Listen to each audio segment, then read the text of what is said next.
yun nga, attorney, mamaya ang ating pag-uusapan. Oo. Bakit, ito, sa usapin na yan si Duque at, Lau. Ang, Christopher. ang kasama dyan. Bakit hindi nasasama ang dating Pangulong Rodrigo Duterte? Siya yung itinuturo nga dito. Yun na.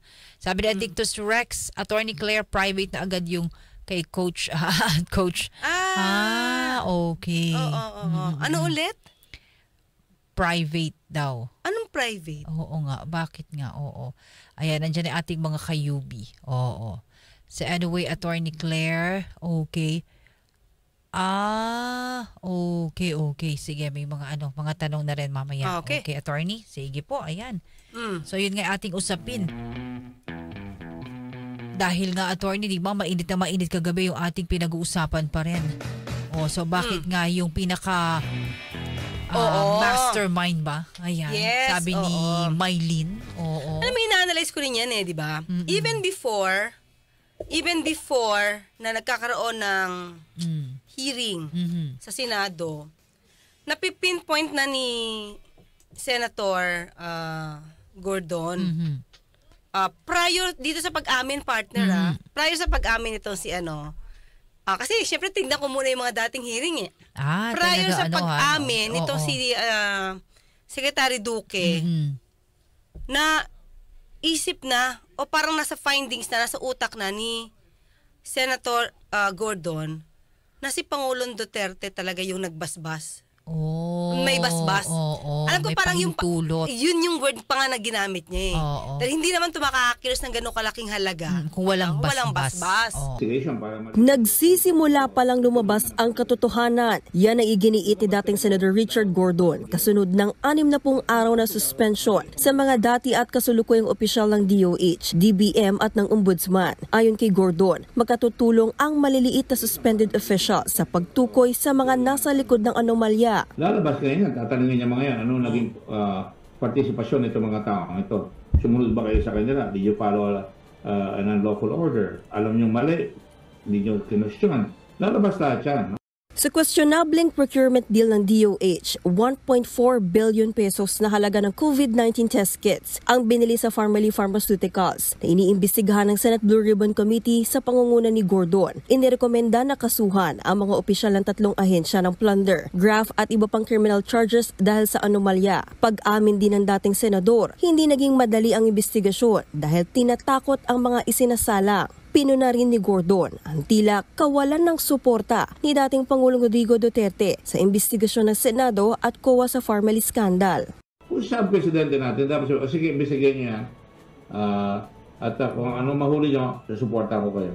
At ang NBI dapat tulungan niyo ang Senado, tulungan niyo lahat ng gobyerno para mahuli lahat siya. Walang ganun Ang binabanatan palagi, kami nila Senator Dillon, nila Senator Antiveros, kami pa masasamang tao lahat Pag-question pa ni Gordon, bakit ang mga nadadawit na sinadating Budget Undersecretary Lord Christopher Lau, si Overall Deputy Ombudsman Warren Rex Yong, na dating Director ng PSDBM Procurement Group, nalagay pa sa posisyon kahit may kaso na. Baka dahil anya yan sa pagiging malapit ng dalawa kay Duterte. Nung matapos ang investigasyon, lumabas na yung dalawa, si Lau at saka si Leong. Nagtangka si Lau magiging ombudsman. Kaya-kaya niya magpa-appoint. Medyo nagdalawang isip dahil nagiging controversial na siya. Bakit mo i-appoint yung tao yan na may bahid? Sa ngayon, sinimulan na ni Leong ang suspension order pero giit niya, wala siyang kinalaman sa mga anomalya. Sa panig naman ng Department of Health, sinabi ng ahensya na hindi napapasok sa Lunes ang 9 nilang opisyal bilang pagtalima sa suspension. Tiniyak din ng ahensya na pakikipagtulungan sila sa investigasyon ng ombudsman. Bago yan, nauna nang sinabi ng DOH na bagamat nirerespeto nila ang desisyon ng ombudsman, tiniyak nitong malinis ang kanilang mga opisyal.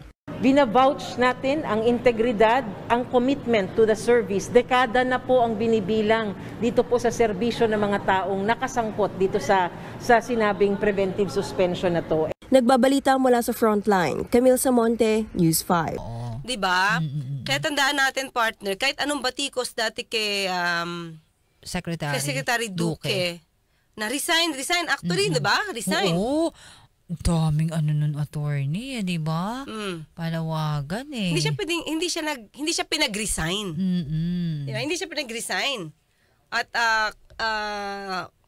talagang binaback-upan ni Pangulong Duterte si Duque. Nagtataka na talaga ako dyan that time, attorney. Diba? Oo. Diba? Ano ba yung... Kakaiba eh. Meron pang pag-iyak si Duque no na nagalit siya sa COA. Oo. Na winarak nyo ang dignidad ng DOH. Ang galing naman talaga, attorney, ng memory natin dyan. Diba? Oo.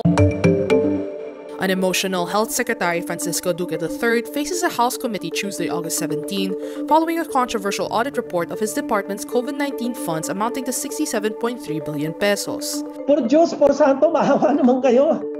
Kayo nga ang bumunta dito at kayo ang gumawa. COA should also consider that we're not operating under normal circumstances. We're operating under a state of public health emergency. Winarat na ninyo kami. Winarat na ninyo ang dangal ng DOH. Winarat ninyo ang lahat ng mga kasama ko dito. Hindi kami makaharap sa mga tao dahil lahat, ang dami-daming sinasabi, ang dami-daming paratang. Wala pa rin akong tulog. COA Chairperson Michael Aguinaldo says several meetings were held among resident auditors and DOH officials, and an exit conference was conducted. The DOH and other agencies were given until June 30 to submit documents before the audit report is published, as mandated by law. The DOH, however, failed to submit all the documents to COA. Aguinaldo says it is not correct to say that there is no due process. He notes they have an obligation to report what transpired with respect to an agency's budget allocation. Tama yun. Diba? Naalala ko na pa siya pala. nun. Yung pala, dapat tayo mga Pinoy ang umiiyak. Ngayon, sa naubos na pera. Oo, at sa panahon ng pandemya, Attorney Claire, sa panahon nagawa ng pandemya, yan. Naku po. Parang walang puso. May parang pa talaga si Attorney Claire. Alam mo, may nag-comment nga dyan, sabi ko, parang may naging parang, kasi ako di parang, kasi medyo ano pa ako eh. Medyo. May soft pa yung ano ko eh. May pagkamahinhin pa eh. Ayoko naman, magnanakaw sila. Ayoko naman nun, di ba? Kaya parang magnanakaw. Parang may ganun lagi. Para silang magnanakaw. Tapos may nag-comment doon sa video, anong, hindi na pa, ano pa na ang gamit ko si medyo. Di ba medyo, di ba? Subtle pa, di ba? Hindi medyo, totoong magnanakaw. Parang ganun yung sinabi. Talagang tahasan eh, no? Oo, di ba? Attorney, nakakapang Gina G naman talaga. Ay, ano yung Gina G? Gigil na gigil. Sabi kasi Gina G eh. Ito si Addictus, laging may ito sa G eh. Talaga? Addictus ha? Oo, G. Kasi yung pangalan niya G. G.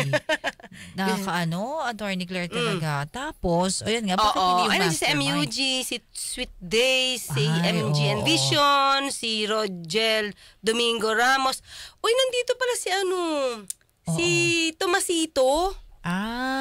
Tomasito. Sabi ko text niya ulit ako kasi hindi niya, parang nabasa ko na lang nung May 31 pa yata dumating. Naku, binulgar ko, baka hindi dapat. Naku, baka may mag-abang. Oo, yan, sige. Wanted ka, Tomasito Yan. Okay, kasi ganito, partner. Kung baga, before, di ba, nung hindi pinakikinggan si Senator Gordon, saka walang bumakap sa kanya nung halos. Di ba? Para bang siya lang yata, tapos si Senator Riza yata, para the rest, parang ayaw nila yung resolution. Kasi parang sa resolution is, sinasama niya na merong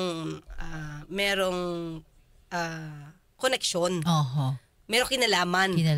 Si Pangulong Duterte. Pero wala di ba? Para bang, ang dami pa mga vloggers ang sabi na nagsisisi sila na hindi daw nila naboto si Gordon. Kasi parang si Gordon daw yung nagsasabi pala ng totoo. And yet, at the end of the story, siya yung nawala, no?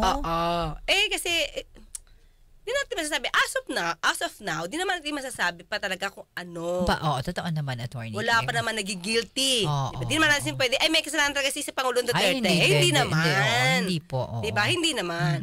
Kaya lang lumalabas sa mga records na may kinalaman siya. And at the same time, meron nga kumanta. Diba? May kumanta. Grabe talaga, Attorney, no?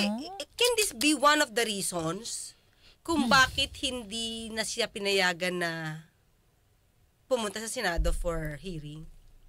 Diba nung una medyo pinapayagan pa siguro nakikita medyo delikado. pwedeng, attorney, sa sarili nating pananaw. Kasi naman minsan ito mga kayubi, sa Senado naman kasi, pagka may hearing, ang dami-dami yung pinapatawag dyan, tapos hindi naman yun nasasalang. Na ano lang doon, nakaupo lang. Okay lang, kasi libre food. Oo.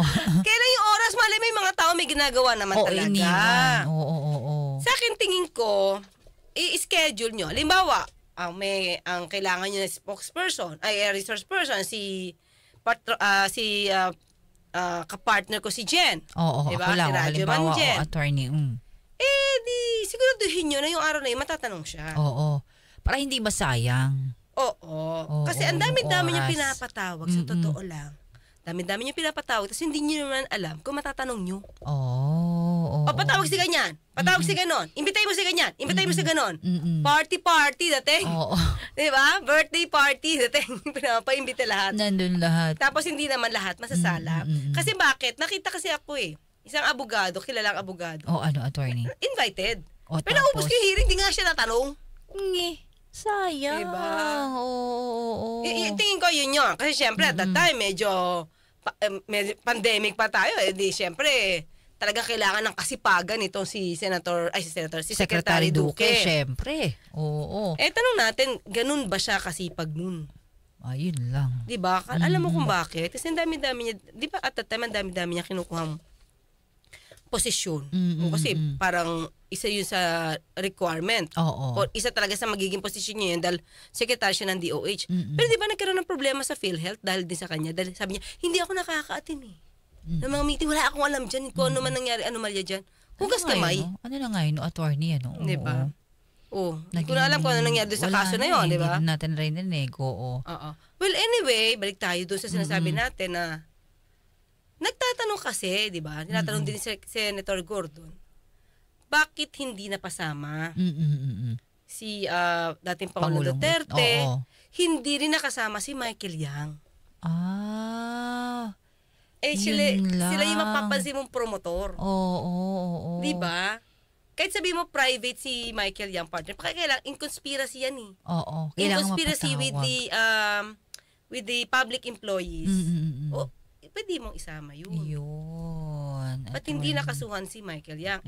Tinuturo nga siya Tapos di ba sinabi pa nga ni Pangulong Duterte, hayaan mo, gusto niya magnegosyo, gusto sumama, di hayaan. Di ibig sabihin kasama siya. Kasi lumalabas siya at partner para mga 10 billion worth na project or contract ang nakuha niya. Tapos parang hindi nga lumalabas na nakapagbayad ng tamang tax. Okay.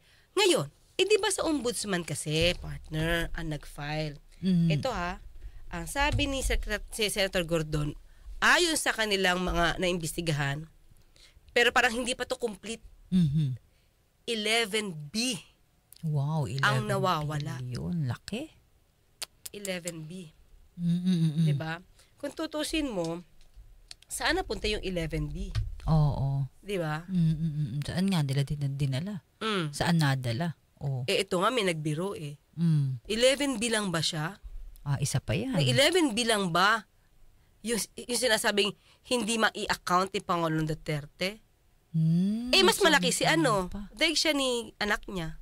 51B yun Ay, oo nga pala. Yung sa 51B yun, mas malaki. Tanggap ng 51 billion pesos na alokasyon si Congressman Pulong Duterte sa huling 3 taon ng Duterte administration. Yan ang sinabi sa DZRH ni House Appropriations Committee Chairperson at Ako Bicol, Congressman Elizalde Co, batay sa pakikipag-ugnayan niya sa Department of Budget and Management at Department of Public Works and Highways.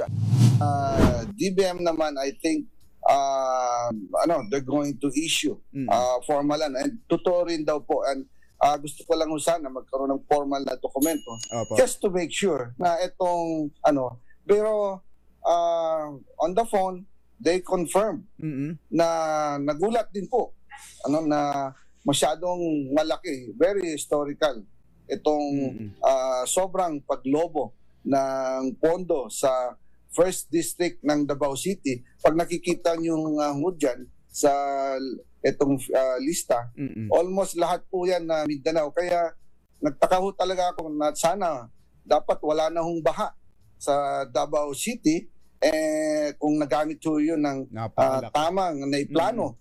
Naiplano po ng todo sa Davao City ang itong mga pondong to. Diba? Pondo rin. Daig naman nila si Vice President. 125M lang si Vice. Diba? Oo nga, no, attorney, may mga usapin ng ganyan, ano? Ano ba to, diba? Para business, family business na ba to? But anyway, ito yan, partner. Sino ba ang nagsampa ng kaso kila Secretary Duque at kay Christopher Lau? Ombudsman. Okay, ngayon, si Ombudsman. Si Ombudsman, partner, ang idinimanda lang, partner, hindi pa nga plunder. Graft and corruption lang. The Office of the Ombudsman recommends the filing of graft complaints against officials of the Procurement Service of the Department of Budget and Management and formerly Pharmaceutical Corporation due to their involvement in allegedly anomalous contracts. In a resolution, the Ombudsman recommends the filing of 3 counts of complaints for violation of Section 3E of the Anti-Graft and Corrupt Practices Act against former PSDBM head Lloyd Christopher Lau, former PSDBM official and Deputy Ombudsman Warren Rex Leong, and former PSDBM official Paul Jasper de Guzman. Graft charges are also recommended against formerly officials Twinkle Dargani, Mohit Dargani, Lincoln Ong, and formerly head Huang Chuyen. Formerly was dragged into the spotlight at the height of the COVID-19 pandemic after both the House of Representatives and the Senate investigated allegations that they overpriced face masks, face shields, and other PPEs. PSDBM tapped formally to supply the health equipment, signing an 8.7 billion peso contract despite the company having a small paid-up capital of 625,000 pesos. During the hearings, it was revealed that formally sold masks to the government at 28 pesos per piece when local manufacturers were selling it at 13 pesos per piece. But government workers said the high prices were due to supply shortage at the start of the pandemic. Kumbaga medyo magaan-gaan pa yun, Attorney Claire. Attorney Claire. Kasi ang plunder. Maano na yun eh. No bail. Oo, matindi yung... Diba? Oo. So ito medyo, hinapyawan lang. Graft and corruption. Siguro kasi, di naman pwedeng hindi niya masampa. Nagbase daw sila doon sa investigasyon ng Senado. Para ang hirap namang hindi sampahan lahat, bubukol, halatado. So kailangan may magsasakripisyo. Diba? So kailangan sakripisyo mo unang-una si Duque. Saka si Christopher Lau. Kasi pero pansin yung partner si Christopher Lau kasi yun sa PSDBM Diba? Undersecretary siya. Okay? Ang lumalabas kasi partner, kung hindi naman kinuha ni Secretary Duque yung pera. Lahat, bilyon 46.7 billion. Okay. Kung hindi siya kumuha ng pera dahil kinuha lahat ito ni Pangulo Duterte at ipinalipat sa PSDBM. Kung tutusin, wala ng hand si Secretary. Kasi para siyang naging pipi. Naging bingi. Kasi kung ano na nang sabihin, sabi niya, sumusunod lang ako sa polisiya ni Pangulong Duterte. Wala naman siya magagawa. Tama. Kaya hindi nga siya inaalis eh. Kaya hindi siya inaalis. Wala kasi siyang kasalanan. Diba? Oo nga, Attorney. Mga panahong yan. Naging puppet siya eh. Puppet siya at that time. Diba? Siyempre, Pangulo eh. Alam mo, wala ka naman talaga magagawa. Kaya siguro magagawa mo lang para hindi ka masabit. Nagbitaw ka. Diba? Nagbitaw ka during the time na may anomalya. Bitaw ka na. Kung tanongin bakit ka nagbitaw, for health reason. Yun naman ang kadalasang dahilan to give time to my family. Oo nga, Attorney Claire, no? Yan ang mga kadalasang dahilan ng mga nagre-resign sa gobyerno. Yung leeg ko, di ko magalaw, kailangan ko ng brace. Di ligtas ka, pwede. Okay. Diba? Na hindi mo naman ipagkakanulo yung bossing mo. Diba? At least yun naman ang dahilan mo. Wala ka na kasi wala ka na dun eh. The problem is, gusto mo rin kasi yung posisyon. Yun lang. Diba? Hindi ko nga nag-attempt mag-withdraw yata or mag-resign. Never.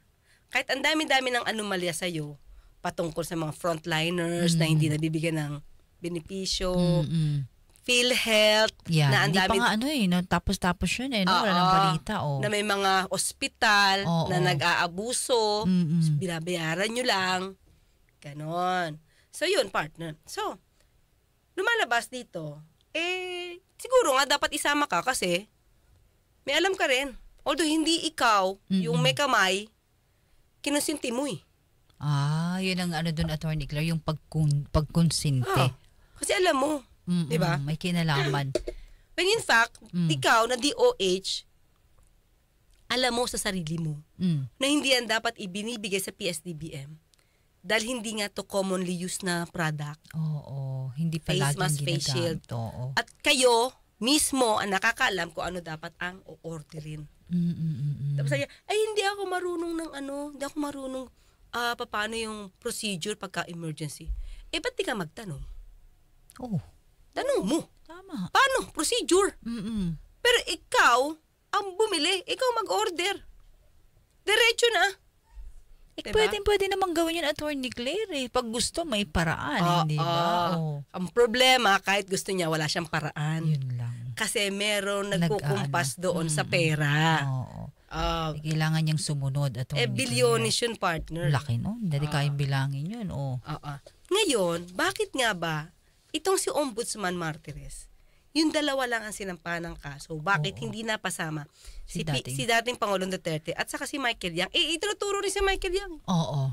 Diba? Tinuturo rin siya Yun yung pangalan. na siya yung nag-finance. Diba? Kumbaga, umikot lang yung pera, pinaikot niyo yung pera. Totoo bang nag-finance? Kasi may pera yung may pondo tayo. So ano i-finance? I-advance niya yung payment? Tapos, okay, i-advance mo, okay. Si Farmally, anong kinalaman ni Farmally? Wala naman palang pera. Yun Ba't hinayaan nyo? Oo. Diba? Hinayaan ni Pangulong Duterte na umikot yung pera from the government to Farmally na walang pera to Michael Yang.